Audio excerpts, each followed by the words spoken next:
Shortly after 12:30 p.m. on Monday, May 13th, 2024, I've just left the groundbreaking ceremony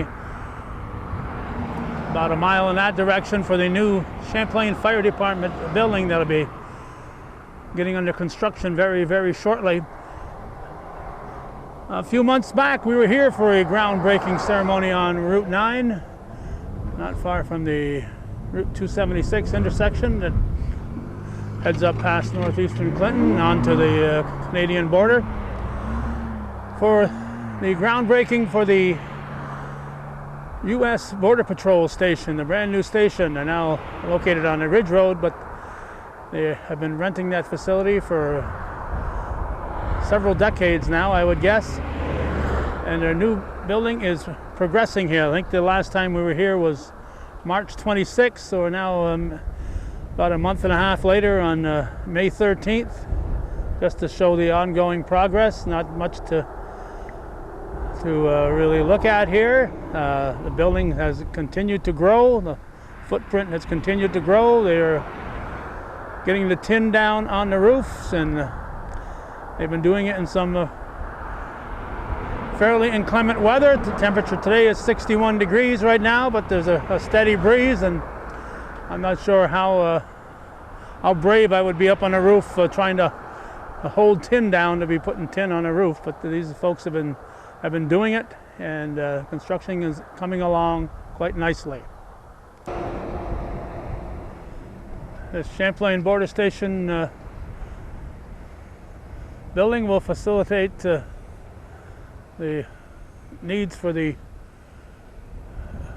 multiple vehicles and manpower that will be working out of here.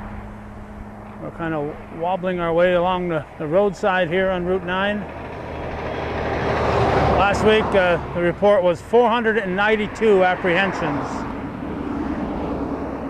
along the border here in northern Clinton County.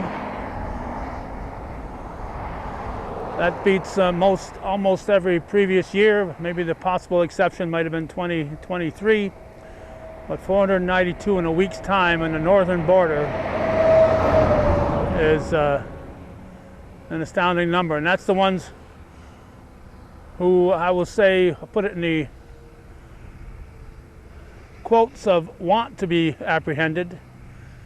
The ones for the most part, that they catch are not hiding. They give up quite easily. They're here for the purpose of being arrested and processed and released. The dangerous ones are the ones that hide and we don't capture.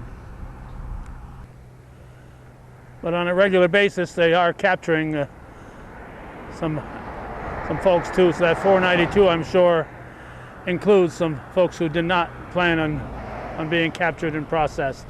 So they are capturing some dangerous ones, but it's the ones that get away that we are most concerned about, although we're concerned about every one of them that's crossing through our systems right now. This is what the facility will look like when it's completed. It'll be a very nice addition to the landscape here, but a very vital and important one.